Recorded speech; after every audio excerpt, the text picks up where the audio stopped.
आप जी बचा के यहाँ तक पहुंच गए हैं, तो आपको मुबारकबाद इस सेंस में देते हैं कि चलें, आपने अभी भी MFA कंटिन्यू किया हुआ है, वरना बाद बच्चों के रिजल्ट तो ऐसे भी हैं कि उन्हें बेचारों को फिर ड्रॉप करना पड़ जाए। रिजल्ट देखें, फिर वही बात है, अब आप मेरे पास पढ़ रहे हैं, जाहिर है मुझे हक है कि मैं अपना नुक्ता नज़र बयान करूं बार बार। आप ICAP में जब भी ये चाहते हैं कि जहां से ऑनवर्ड आप सुकून के साथ, इत्मीनान के साथ पास होना शुरू हो जाएं, तो आप स्विच कर जाएं अपनी स्ट्रेटजी के ऊपर। मैंने कल आपकी क्लास ऑफ की हुई थी और उसकी रीज़न यही थी कि जो रिजल्ट का डे होता है मैं उसको थोड़ा सा बच्चों के लिए इन्वेस्ट करता हूँ, बच्चों के साथ बात करता हूँ, जो बच्चे फेल हो गए हैं, पास हो गए हैं, जिनके कोई मसाइल हैं वो आए सुने। उससे एक तो बच्चों का थोड़ा सा कैथारसिस हो जाता है, बच्चे थोड़ा सा रिलैक्स हो जाते हैं। कुछ बच्चों को मोटिवेट करने की जरूरत होती है, कुछ बेचारे थोड़े मेंटली अपसेट होते हैं, चलो कुछ शायद नेकी हमारे हिस्से में शायद आ जाती हो ऐसे। लेकिन उसका एक फायदा हमें एज अ टीचर भी हो रहा होता है, हमें बच्चों का पता चल रहा होता है बच्चे के फेलियर की रीजन क्या बन रही है। मतलब कल मैंने बहुत सारे बच्चे मेरे पास दिन में आए और मैंने कई सारे बच्चों के ऐसे रिजल्ट कार्ड जो उन्होंने मेरे साथ शेयर किए, वो ऐसे थे कि उन्होंने 4 पेपर दिए हुए थे और चारों के चारों में फेल हुए थे और बड़े अच्छे तरीके से फेल हुए थे। अच्छे तरीके से मुराद दिया जो बात मैं आपको समझाना चाह रहा हूँ कि लाइक जी, एक में 48 हैं, एक में 43 हैं, एक में 41 हैं, एक में 38 हैं, ठीक है ना। अब ये रिजल्ट कार्ड खुद ही पुकार रहा है, बता रहा है आपको कि यार आप अपने ऊपर जुल्म ना करें।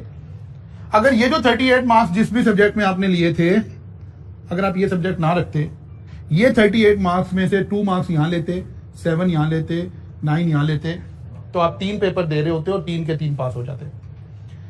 कहने का मतलब यह बच्चे को सबसे पहले अपनी कैपेसिटी कैलकुलेट करनी है। मेरी कैपेसिटी क्या है, मैं कितने पेपर एक अटेम्प्ट में दे सकता हूं।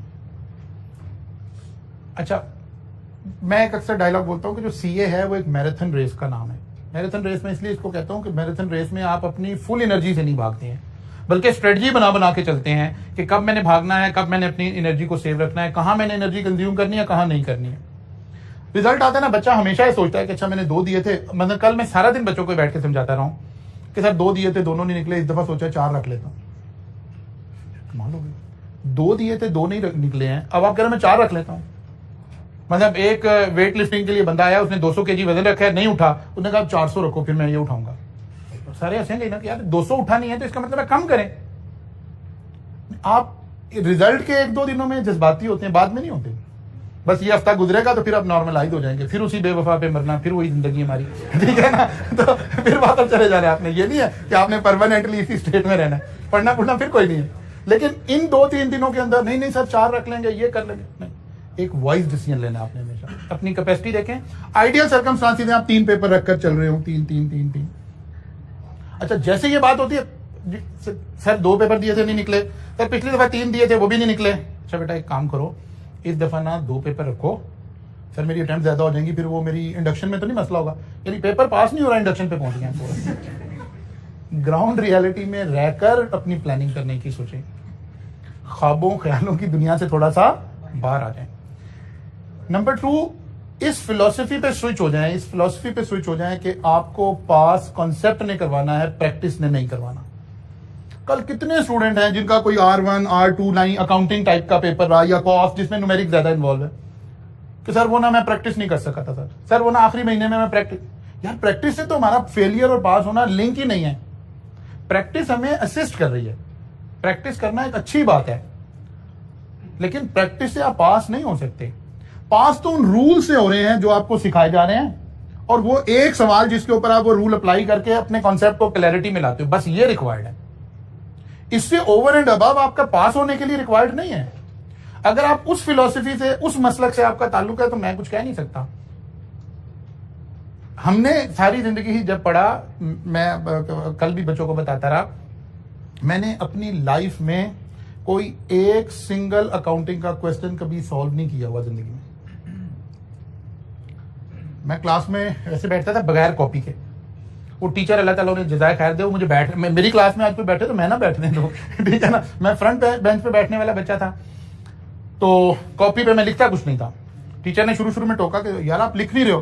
मैं कहा सर मैं समझने की कोशिश कर रहा हूँ, मेरे से 2 काम इकट्ठे नहीं होने।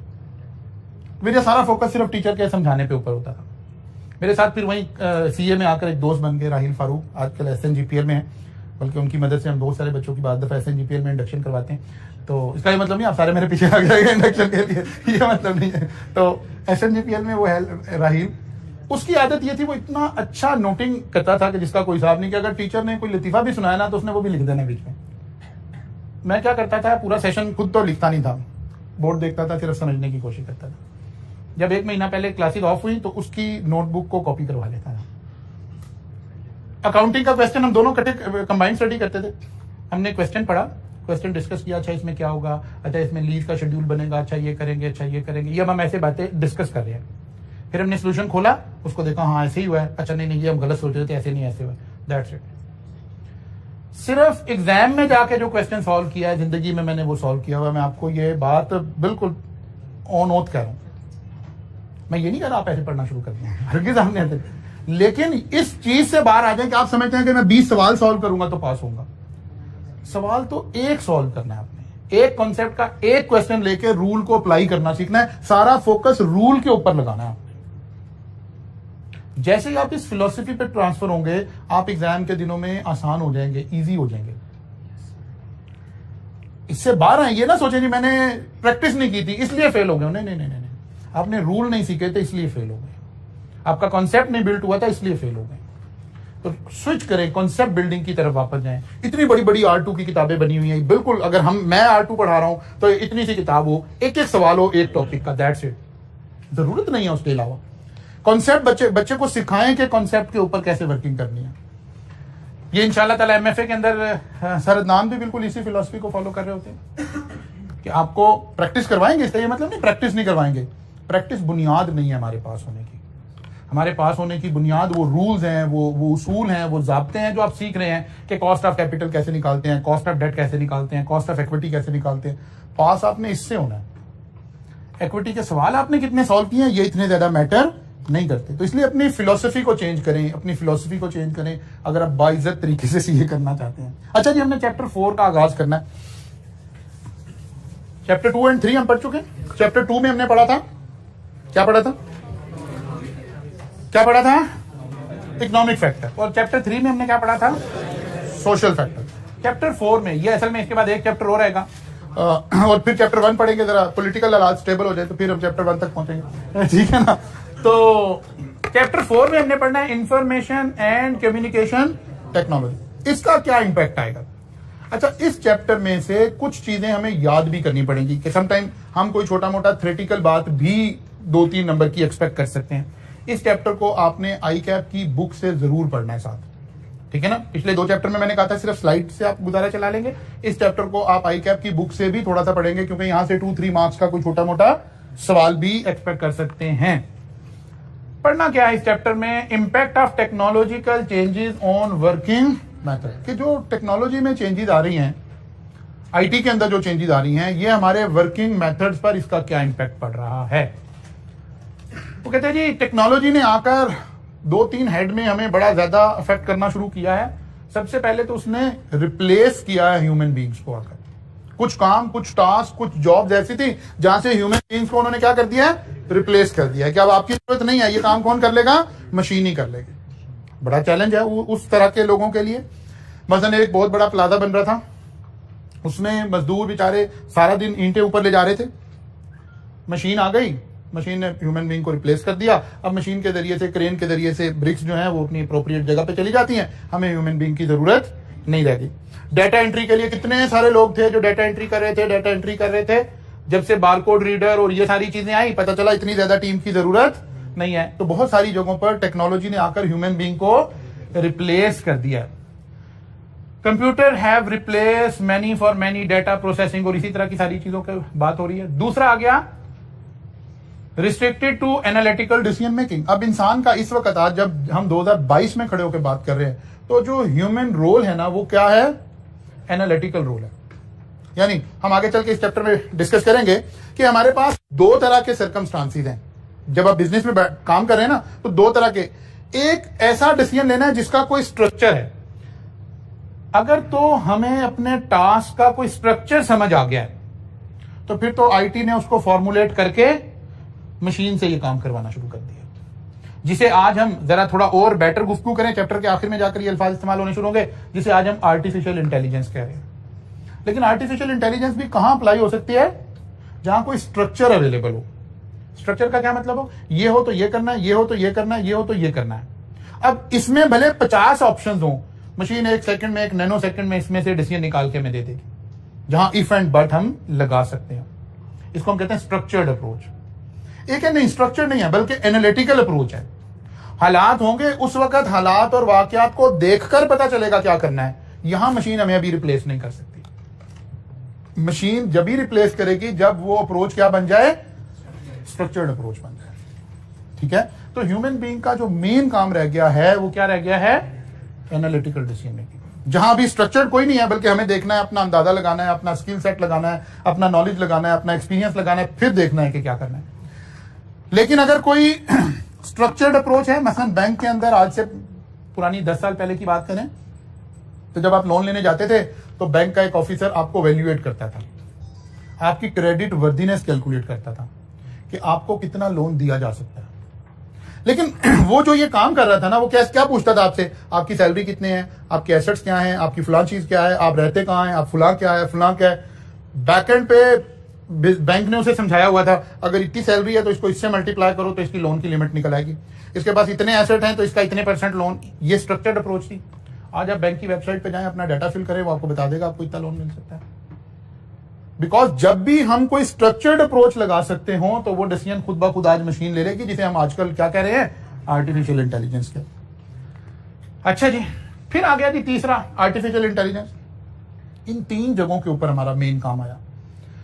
जितने स्ट्रक्चर्ड डिसीजन थे वो यहां चले गए, अगर कम्प्लेक्स थे तो यहां चले गए। आर्टिफिशियल इंटेलिजेंस हम कहते हैं जब कोई कम्प्लेक्स सिनेरियो था तो, और उसमें से भी हम मशीन की मदद से कोई डिसीजन ले रहे हैं तो हम उसे आर्टिफिशियल इंटेलिजेंस कह रहे हैं। और अगर कोई बिल्कुल सादा ही था, कोई बड़ा एनालिटिकल काम नहीं था, हम उसे डाटा एंट्री कह रहे हैं। जैसे बारकोड रीडर से जब मशीन रीड करी, आप ग्रोसरी स्टोर में गए, आपने बोतल परचेज की, उसने बारकोड रीडर से इसका बिल कर लिया। एक्चुअली है तो ये भी आर्टिफिशियल इंटेलिजेंस ही कि मशीन ने रीड किया कि ये वाटर बॉटल सेल हो रही है, लेकिन ये इतना सादा काम था कि हमने कहा ये डाटा एंट्री हो रही है। लेकिन जब यही चीजें कॉम्प्लेक्स किसी सिनेरियो के अंदर चली गई हैं तो फिर हम कह रहे हैं ये आर्टिफिशियल इंटेलिजेंस हो गई है। तो इन 3 एरियाज के अंदर आईटी ने आकर, टेक्नोलॉजी ने आकर हमें अफेक्ट करना शुरू किया। आपने वो एक मशहूर जमाना शबर जैदी साहब की क्लिप भी सुना हुआ होगा कि जी 2000 नियर फ्यूचर में कोई चार्टर्ड अकाउंटेंट नहीं होगा और ये प्रोफेशन रिप्लेस हो जाएगा और फलां हो जाएगा और दिमाग हो जाएगा। क्योंकि कुछ लोगों का ख्याल है कि शायद मशीन हमें रिप्लेस कर देगी। यस, जिस प्रोफेशन से हमारा ताल्लुक है, मशीन हमें रिप्लेस कर सकती है, लेकिन करेगी नहीं, क्योंकि हम लीगल रिक्वायरमेंट है। ऑडिट एक लीगल रिक्वायरमेंट है। तो कल को आप ये नहीं कहेंगे कि this machine is appointed as an auditor of the company, ये तो नहीं होने वाला। तो पर्सन की रिक्वायरमेंट रहेगी, इसलिए हम एग्जिस्ट करते रहेंगे। ठीक है ना? हाँ, ऑडिट जब मैंने आर्टिकलशिप शुरू किए थे, जब उस वक्त आर्टिकलशिप में ऑडिट कैसे हो रहा था, आज आप आर्टिकलशिप में पहुंचोगे तो आसमान जमीन का फर्क आ गया है। क्यों? इन्हीं की वजह से। हाँ, हमारा काम करने का अंदाज बदल गया है, हमारे पास सहूलत आ गई है, हम क्विकली काम करने के काबिल हो गए हैं, हम ज्यादा डिटेल से एनालिसिस करने के काबिल हो गए हैं, इन सारी चीजों की वजह से। अच्छा जी, फिर प्रोडक्ट एंड सर्विसेज पर क्या फर्क पड़ा? हमारी कुछ प्रोडक्ट्स और कुछ सर्विसेज, उसकी क्वालिटी, उसकी क्वांटिटी, उसकी टाइम ड्यूरेशन, इन चीजों में बहुत सारा फर्क पड़ गया। मसलन आज से 5 साल पहले आप अगर घर का एक नक्शा बनाना है, 10 साल की बात कर लें, तो आप आर्किटेक्ट के पास गए, उसने आपको ड्रॉ करके और एक मैप दिया, फिर उसने समझाने की कोशिश की ये ऐसे है, ये है, ये है, ये है। फिर आपने उसे कहा कि यार ठीक है, लेकिन हम चाह रहे हैं टीवी लाउंज थोड़ा बड़ा होना चाहिए। मैंने कहा जी अच्छा जी, फिर 2 दिन बाद आना, मैं फिर इसको दोबारा बना देता हूँ आपको। बिकॉज उसकी जो टेक्नोलॉजी थी, जिस टेक्नोलॉजी से वो काम कर रहा था, वो ऐसे ही काम कर रहा था। आज जब आप आर्किटेक्ट के पास जाते हैं तो पहली बात तो ये कि आर्किटेक्ट खुद ये काम नहीं कर रहा, सॉफ्टवेयर के जरिए से सारे काम हो रहे हैं। वो कहता है सर आप आ जाए ना शाम को मेरे साथ चाय पिए, तो मैंने मैप बनाया हुआ है, फिर उधर ही बैठ के आपकी जो जो ऑप्शन होगी मैं उधर ही बैठ के आपको फाइनल कर दूंगा सारा। आप इधर रिक्वायरमेंट बताते हैं, वो इधर सिस्टम में ऐड करता है, ठक करके वो चेंज हो जाता है, ठक करके। अब वो ये नहीं कहता 3 दिन बाद आ जाना। फिर वो कहता है कि यार ये मैप हो गया, फाइनल है। वो कहता है अच्छा अब ना मैं इसको 3D में ना आपको सारे को बिल्ड करके दिखाता हूँ। वो आपको पूरा घर आपका बना के आपको पूरे घर के अंदर विजिट करवाएगा। वो आपको सोफे, कर्टन, डेकोरेशन पीस, आपकी किताबें कहाँ रखी होंगी, लैंप जल रहा होगा तो क्या लुक आएगी, नहीं जल रहा होगा, वो एक एक चीज रियल फेज में दिखाएगा आपको। वो घर के आपको पेंट से लेकर क्रॉकरी से लेकर हर चीज आपको बताएगा, जिसे आजकल हम कहते हैं डिजाइनर हाउस। कैसे ये सर्विस हमारी चेंज हो रही है? टेक्नोलॉजी की वजह से चेंज हो रही है। तो हमारी गुड्स एंड हमारी सर्विसेज के ऊपर बड़ा मेजर इंपैक्ट आ रहा है टेक्नोलॉजी का। अच्छा जी, फिर ऑर्गेनाइजेशन स्ट्रक्चर के ऊपर फर्क पड़ रहा है। ऑर्गेनाइजेशन स्ट्रक्चर का क्या मतलब होता है? ऑर्गेनाइजेशन स्ट्रक्चर का मतलब होता है आपने अपनी ऑर्गेनाइजेशन को डिजाइन कैसे किया हुआ है। मतलब डिपार्टमेंट्स बनाए हुए हैं या फंक्शनल डिपार्टमेंट बनाए हुए हैं या आपने डिवीजन बनाए हुए हैं। मतलब एक ऑर्गेनाइजेशन है, उसका स्ट्रक्चर ये है कि हमारी 3 प्रोडक्ट थी, हमने एक प्रोडक्ट एक्स थी, एक वाई थी, एक जी थी। हमने क्या बना दिया? डिपार्टमेंट बना दिया। हम प्रोडक्ट एक्स को अलग देख रहे हैं, ये एक ऑटोनोमस डिपार्टमेंट है हमारा, ये बताएगा प्रोडक्ट एक्स से हम क्या कमा रहे हैं, प्रोडक्ट वाई से हम क्या कमा रहे हैं, प्रोडक्ट जी से हम क्या कमा रहे हैं। कुछ ऑर्गेनाइजेशन अपने आप को इस तरह स्ट्रक्चर कर लेते हैं। कुछ ऑर्गेनाइजेशन कहते हैं नहीं यार ऐसे नहीं, बल्कि ये ऑर्गेनाइजेशन है, नीचे बजाय इसके कि हम प्रोडक्ट्स लेकर आए, नीचे हम अपने फंक्शंस लाएंगे। ये परचेज डिपार्टमेंट है, ये प्रोडक्शन डिपार्टमेंट है, ये सेल डिपार्टमेंट है, ये अकाउंट्स डिपार्टमेंट है। इसको कहते हैं फंक्शनल ऑर्गेनाइजेशन, इसको कहते हैं डिविजनल ऑर्गेनाइजेशन, इसको हम कह रहे हैं स्ट्रक्चर है। फिर स्ट्रक्चर के अंदर हम ऐसे चल रहे होते हैं, ये टॉप मैनेजमेंट है, ये नीचे 3 मैनेजर आए, फिर इनके नीचे मैनेजर आए, फिर इसके नीचे मैनेजर आए, ऐसे फिर नीचे जाकर ये असल काम लोग हैं जो काम कर रहे हैं। अब ऑर्गेनाइजेशन का जो स्ट्रक्चर है ना, वो असल में 2 चीजों का नाम है।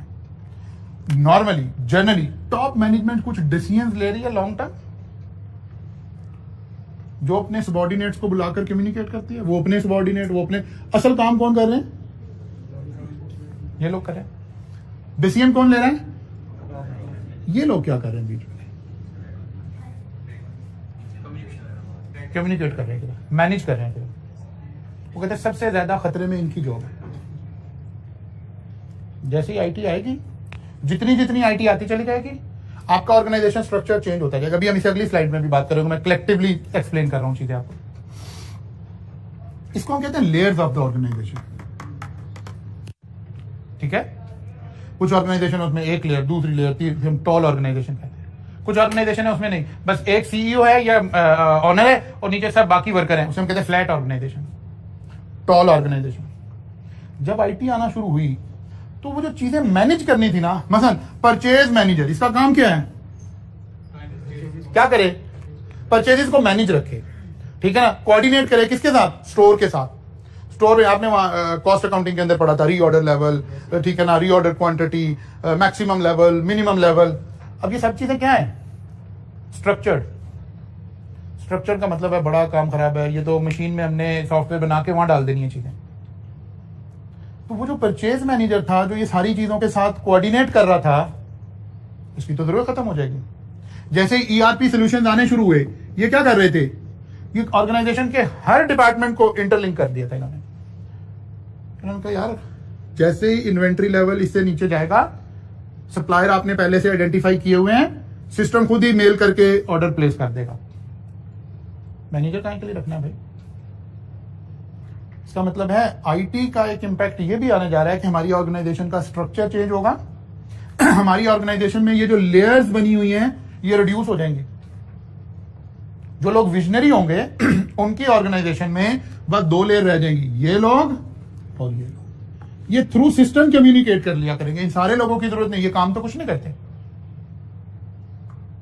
स्किल तो वर्कर ने, काम तो यहां हो रहा है। ये तो चीजें मैनेज कर रहे थे, तो मैनेज कौन कर देगा? सिस्टम कर देगा। इसको हम कहते हैं डी लेयरिंग हो जाएगी। आईटी की वजह से क्या होगी? डी लेयरिंग हो जाएगी। पहले 5 लेयर थी, अब 3 रह गई हैं, 2 रह गई हैं। इसको हम कहेंगे डी लेयरिंग हो जाएगी। इसका मतलब है ऑर्गेनाइजेशन का स्ट्रक्चर भी चेंज होगा, ऑर्गेनाइजेशन की लेयरिंग भी चेंज होगी। इन सारी चीजों के ऊपर इंपैक्ट आएगा हमारे आईटी का। जब हम डिवीजन बनाते हैं ना, डिवीजन बनाने का एक मकसद ये होता है कि हमें पता चल सके कि हमारी ऑर्गेनाइजेशन क्या काम कर रही है। अब डिवीजन ना हम कई बुनियादों पे बना सकते हैं। मतलब जैसे मैंने अभी किस बुनियाद पे बनाया? प्रोडक्ट की बुनियाद पे। हम कस्टमर की बेस पे भी डिवीजन बना सकते हैं। जिस बेस पे डिवीजन बनाएंगे, असल में हम उस चीज को अहमियत देना चाह रहे हैं। यहां हम अहमियत देना चाहते थे, हमारे लिए बड़ी अहम बात थी, प्रोडक्ट एक्स ने क्या कमाया, प्रोडक्ट वाई ने क्या कमाया, प्रोडक्ट जी ने क्या कमाया।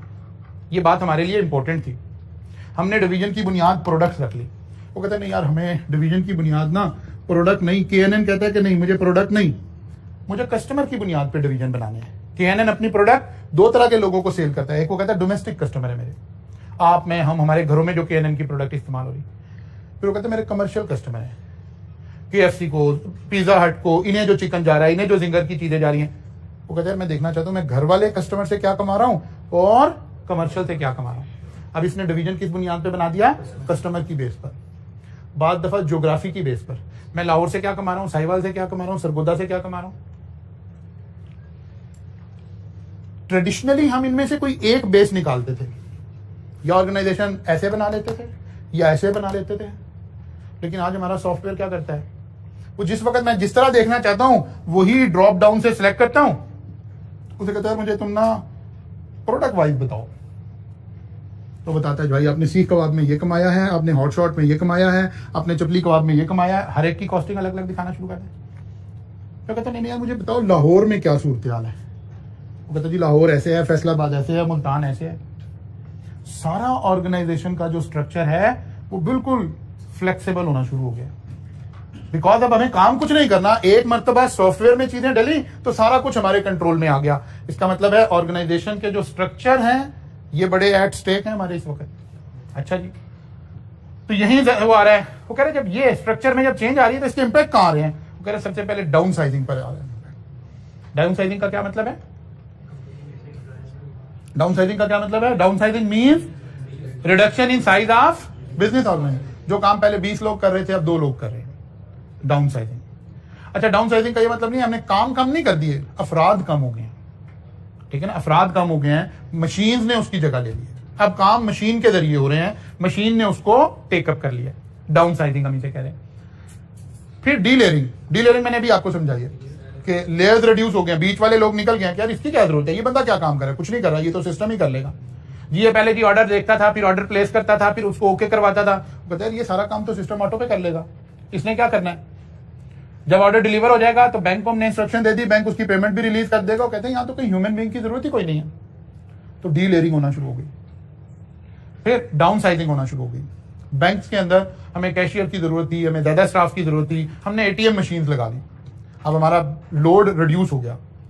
पहले ATM मशीन के अंदर हम सिर्फ कैश विड्रॉ कर सकते थे, आज ATM मशीन के अंदर आप कैश डिपॉजिट भी करवा सकते हैं। तो ह्यूमन बीइंग कहीं ना कहीं रिप्लेस हो रहे हैं ना, रिप्लेस हो रहे हैं, और फिर बेटर काम हो रहा है। फिर 24 आवर्स आपकी सर्विसेज शुरू हो गई, डीलेयरिंग हो गई। फिर आउटसोर्सिंग, टेक्नोलॉजी की वजह से चीजों को आउटसोर्स करना आसान हो गया। आउटसोर्सिंग का क्या मतलब है, अपना कोई डिपार्टमेंट, अपना कोई फंक्शन बाहर से करवा लें, रादर देन दिस के खुद एम्प्लॉय रखें और वो वाले रूल्स, एम्प्लॉय का बिहेवियर, एम्प्लॉय के नखरे वो उठाएं, आप उसकी बजाय किसी बंदे को आउटसोर्स कर दें। मसलन जी हमें कॉलेज में, क्लास में हमें यहाँ एक एनवायरनमेंट चाहिए, AC चल रहे हैं, कोई AC खराब हो जाएगा, कुछ हो जाएगा। 2 तरीके हैं कॉलेज के पास, चंद इलेक्ट्रीशियन AC का काम जानने वाले 1-2 लोगों को एम्प्लॉय रख ले अपने पास, और यह है कि किसी से सर्विसेज ले ले कि भाई जब भी AC खराब होगा तो हम आपको कॉल करेंगे, आपका बंदा आके ठीक कर देगा। अगर ये दूसरे वाली ऑप्शन है तो इसको हम आउटसोर्सिंग कह रहे हैं। आउटसोर्सिंग के हमें फायदे ये हैं कि फिर हमें HR को देखना नहीं पड़ रहा होता। अगर हमारे 2 एम्प्लॉय हैं और ईद की छुट्टियों में दोनों ही घर गए हैं और अभी वापस नहीं आए हैं तो आज हम मुश्किल में होंगे अगर कोई AC खराब हो जाएगा तो। लेकिन अगर आउटसोर्सिंग की है तो हमारी बला से सारे बीमार हो जाए, हमने तो जिसको आउटसोर्स किया हुआ उसने बंदा हमें प्रोवाइड करना। एक है कि गार्ड आप खुद रखें और एक है कि गार्ड आप किसी कंपनी से ले लें। खुद रखेंगे तो जाहिर है आपका गार्ड कभी बीमार हो जाएगा, कभी वो कहेगा फोतगी होगी है, कभी कहेगा शादी आ गई है, कभी कुछ कभी कुछ, और अगर कंपनी है तो वो खुद ही रिप्लेस करके देगा। तो आउटसोर्सिंग में इस तरह के बेनिफिट्स होते रहते हैं। तो दुनिया में आपने देखा कि बहुत सारी कंट्रीज और हमारे जैसे मुल्क के अंदर बहुत सारे लोगों का आज मेन कोर बिजनेस क्या है, वो लोगों की आउटसोर्सिंग को मैनेज कर रहे हैं। मसलन अगर इंग्लैंड के अंदर हमने अकाउंटिंग डिपार्टमेंट मेंटेन करना है तो वहां रेंट ज्यादा है, मिनिमम वेज ज्यादा है, तो वो कंपनी, वहां की स्मॉल कंपनी क्या करती हैं, वो अपना वहां अकाउंटिंग डिपार्टमेंट नहीं मेंटेन करती।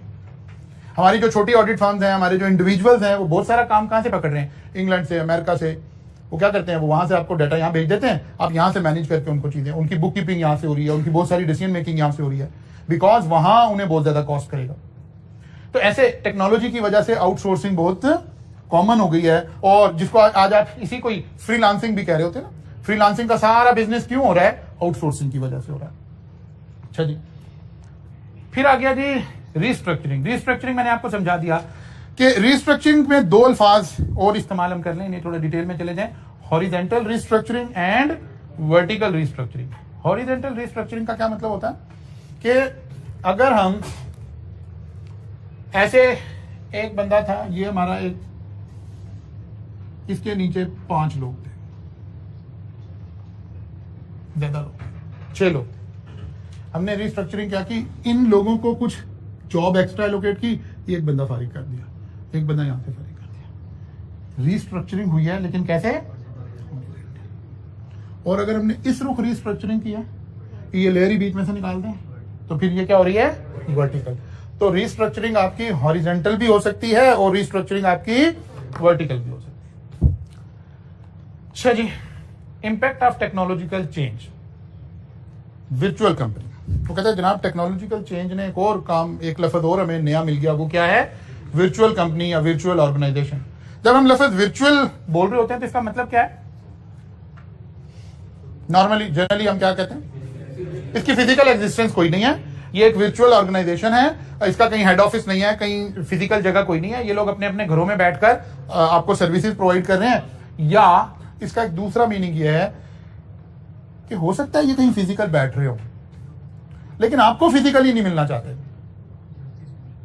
सर्विसेज फिजिकल नहीं प्रोवाइड कर रहे, सर्विसेज वाया वर्चुअल प्रोवाइड कर रहे। बात समझ आई? मसलन बहुत सारे इदारे जो आपको कौन सी सर्विसेज प्रोवाइड कर रहे हैं? Virtual services. आप कहते हैं जी ये प्रोडक्ट है, फेसबुक के जरिए आप जितनी परचेजिंग कर रहे हैं, जितनी चीजें ऑनलाइन आप परचेज कर रहे हैं, आप कहें यार ये मैं कहां देख सकता हूं? कहते हैं सर कहीं नहीं देख सकते, बस हम होम डिलीवरी करते हैं। ये आपका कोई डिस्प्ले है? कहते हैं डिस्प्ले है ही नहीं हमारा। ये कौन सी ऑर्गेनाइजेशन है? ये वर्चुअल ऑर्गेनाइजेशन है, जिनकी कोई फिजिकल एग्जिस्टेंस नहीं है। इसी तरह से ऑनलाइन सोशल मीडिया की वजह से आपने देखा, आपकी फेसबुक भरी पड़ी है, हमारी फेसबुक भरी पड़ी है, ऑनलाइन शॉपिंग का किस कदर रिवाज आ गया। एक टेक्नोलॉजिकल चेंज आ रही थी, रही सही कसर कोविड ने पूरी कर दी। कोविड ने आके इन सारी चीजों को कैटलिस्ट का काम किया, जो जहां हमने शायद अगले 5 साल में पहुंचना था, वहां 5 साल पहले पहुंच गए। यानी ऑनलाइन पर हमारी थर्ड वर्ल्ड के लोगों ने ग्रेजुअली स्लोली स्विच करना था। वो फियर अभी अंदर थे, हम काम भी ऐसे ही कर रहे हैं कि ऑनलाइन में चीजें अच्छी नहीं बेच रहे, ये नहीं कर रहे, तो ये फियर, ये अभी थ्रेट रहने थे हमें। लेकिन पता चला जी सारा मुल्क तो लॉकडाउन हो गया, ऑप्शन ही ऑनलाइन बच गया। तो जब आपने 2-4 दफा मंगवाया तो आपने कहा नहीं वही चीज ऑनलाइन भी आ जाती है, वैसे बाय द वे जाने की जरूरत क्या है?